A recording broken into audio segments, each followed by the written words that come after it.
Let me now turn the podium over to His Excellency, the Prime Minister of Pakistan, Mr. Imran Khan.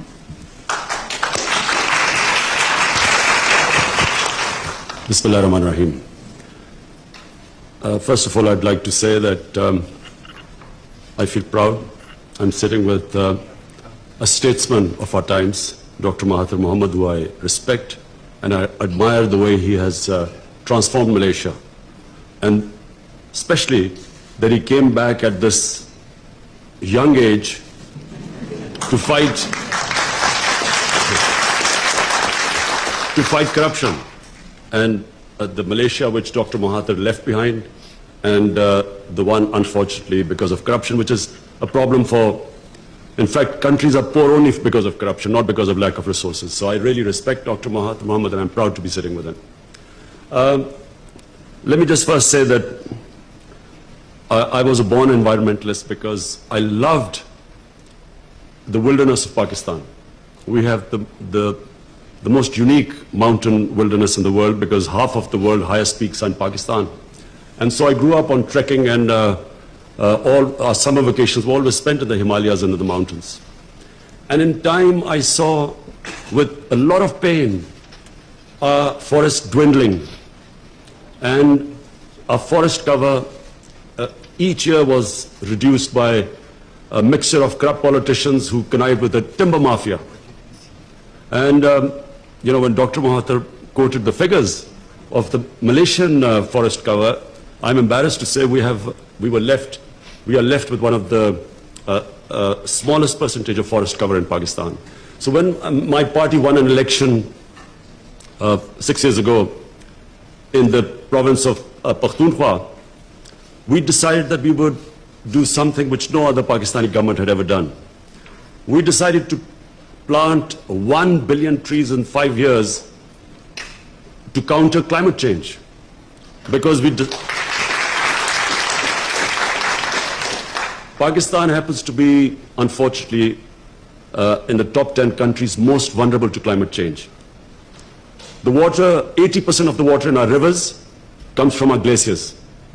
And because of global warming, our glaciers are melting at a faster rate than we hear of glaciers, for instance, on the poles. In fact, the Swiss Prime Minister was telling me that their glaciers are also melting. But in Pakistan and India as well, Himalayas, Karakoram and these big ranges, Hindu Kush, the glaciers are melting at a faster rate.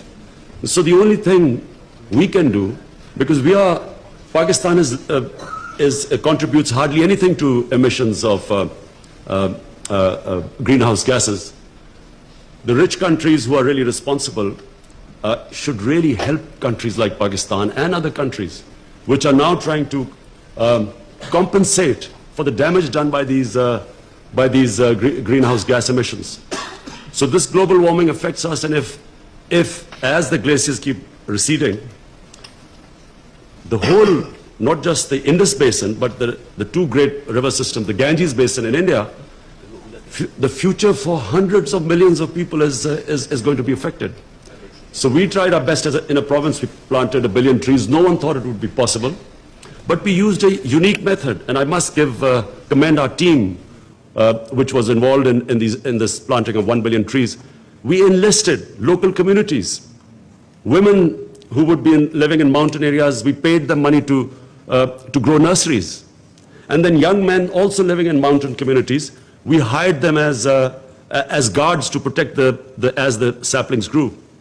So it was one of the most successful campaigns acknowledged by WWF, by World Economic Forum, by Bond Challenge. We planted 1.1 billion trees in 5 years. So now, when my party won elections a year ago, we became even more ambitious, and we have given ourselves a target of 10 billion trees. So the next 5 years, we hope to plant 10 billion trees in Pakistan to counter the effects of climate change. And we are going to use the same method of employing people in remote communities. We're going to pay women especially to grow nurseries in remote villages, and then hire young boys from the communities as guards to protect the trees, like we've done in KP province. But I do feel that those countries, rich countries who are contributing so much, toward these greenhouse gas emissions, they must help countries like us, because the rate at which we are going, I'm afraid, the rich, I just feel that there's not much seriousness in this from the richer countries, because maybe they feel that they're not affected that much, but eventually everyone will be affected. You will have refugees from because of climate change. And already we see this refugee crisis and all in Europe, people trying to get into richer countries. The problems the United States has with people coming in from the south. So this is only going to grow, and that's why the world as a whole must tackle climate change. And they must deal with it with much more seriousness than we see right now. Thank you.